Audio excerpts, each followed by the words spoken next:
Hello friends, welcome to yet another fascinating video of Wisdom Zone. This is Shubro, and friends, today I have another captivating session. In today's video I am gonna give you some effective English phrasal verbs, and I'm quite sure you are quite eager to learn all these effective English phrasal verbs for your overall English conversation. So it is my earnest request to all of you, please watch this video carefully to learn all the effective English phrasal verbs I'm gonna discuss today. And if you haven't subscribed to this channel, please do not wait friends, immediately go ahead and subscribe to Wisdom Zone and hit the bell icon to get the first notification. So without wasting any more time, let's get started.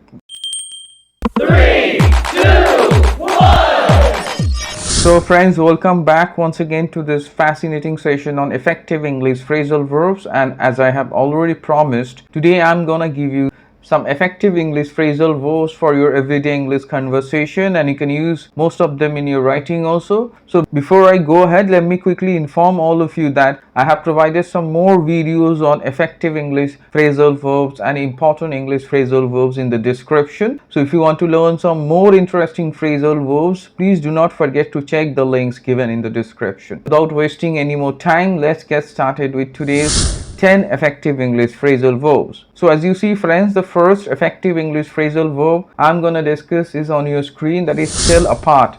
I'm quite sure it's quite new for you. Let me repeat once again, is tell apart. Tell apart means to see a difference between two things is called tell apart. Where you can see a difference between two things and that is quite prominent, that's called tell apart. So let me show you how to use this wonderful phrasal verb. As you see, the example is on your screen. Tom and Tony are identical twins, so it's difficult to tell them apart. That means it is very difficult, it is not possible to point out the difference between Tom and Tony, as because they are identical twins, so they look similar, so it's difficult to tell them apart. That means it's very difficult to point out the difference between them. I'm quite sure it's clear. Up next we will see the second effective English phrasal verb, which is on your screen, that is touch on. Let me repeat, it's touch on. Touch on means to briefly talk about or mention something. It is quite useful in our spoken English and it is quite new, I guess. So let me show you how to use it. The reporter touched on some important news. That means he mentioned or he talked about some important news briefly. So I'm quite sure it's clear. Up next we are going to focus on the third one, that is weed out. Let me repeat once again, it's weed out. Weed out means to get rid of unwanted people or things.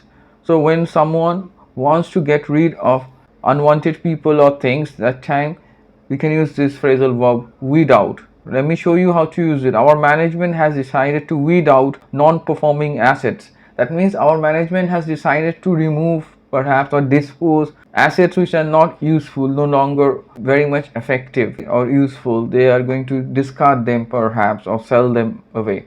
So I'm quite sure it's clear. Up next we are going to focus on the fourth effective English phrasal verb for today, that is work through. Let me repeat it once again, it's work through. Work through means to deal with something difficult successfully. When you deal with something very difficult or unpleasant successfully, that's called to work through. Let me show you how to use this very effective English phrasal verb. His manager helps him to work through his nervousness. That means his manager helps him to overcome perhaps this difficult situation or this difficulty of nervousness. That means he helped him to deal with this problem of nervousness. So I'm quite sure it's clear. Up next we are going to focus on the fifth one, that is on your screen, that is zip it. Let me repeat once again, it's zip it. It is slightly informal, and let me tell you, it is a very rude way. It is used to rudely tell someone to stop talking. That's called to zip it. When you say please zip it, that means you rudely ask that person to stop talking or speaking. Let me show you how to use it. Sam rudely told me to zip it. That means he rudely asked me to become quiet and asked me to stop talking in a rude way. That's why this phrasal verb is used, zip it. Up next we are going to focus on the sixth one, that is zonk out. Let me repeat, it's zonk out. That means to suddenly fall asleep. So it's called to zonk out. Let me show you how to use this extremely effective English phrasal verb. I zonked out during the long drive. That means I fell asleep suddenly during the long drive because it was too long and I was tired perhaps.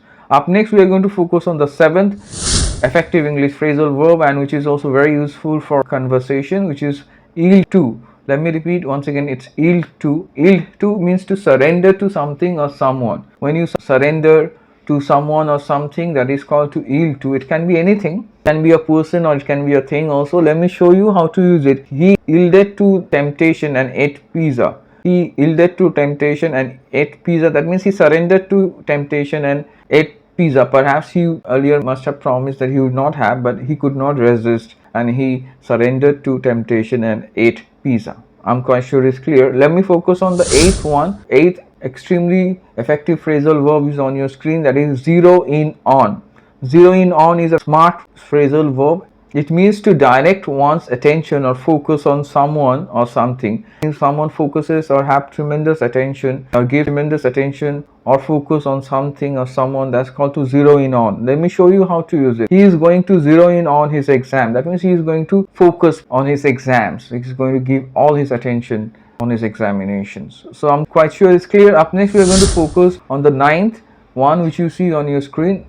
Let's turn our attention to the ninth one, that is stamp out. Let me repeat it, stamp out. Stamp out is to get rid of something harmful. So when you get rid of something harmful, that's called to stamp out. It's a beautiful phrasal verb and quite effective too. Let me show you the sentence as you see on your screen. The police commissioner has vowed to stamp out drug trafficking from the city. That means he has promised that he is going to get rid of drug trafficking which is harmful from the city. I'm quite sure it's clear.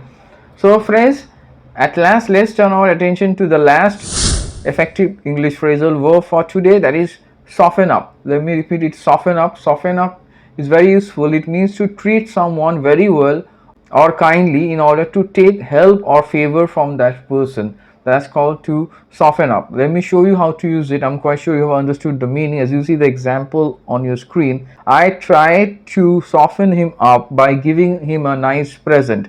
That means I tried to make him feel better by giving a gift. Perhaps I tried to be kind, treat him in a very nice manner, in a kind manner, so that he can soften up, somehow listen to me and give me a favor or do me a favor. I'm quite sure it's clear. So friends, today again I gave you 10 extremely useful and effective English phrasal verbs, and I'm quite sure most of them are quite new for you. So try to use them because they are quite effective. You have already understood and they are going to help you immensely to speak confidently, and you can incorporate them in your writing also or any sort of test like IELTS speaking or writing test also. So friends, it is my earnest request to all of you, please go through the examples and try to make sentences and comment below. And if you haven't subscribed to this channel, please do not wait friends, immediately go ahead and subscribe to Wisdom Zone and hit the bell icon to get the first notification of this type of informative video. So stay tuned for further informative videos friends, and do not forget to like, share, comment and subscribe to Wisdom Zone.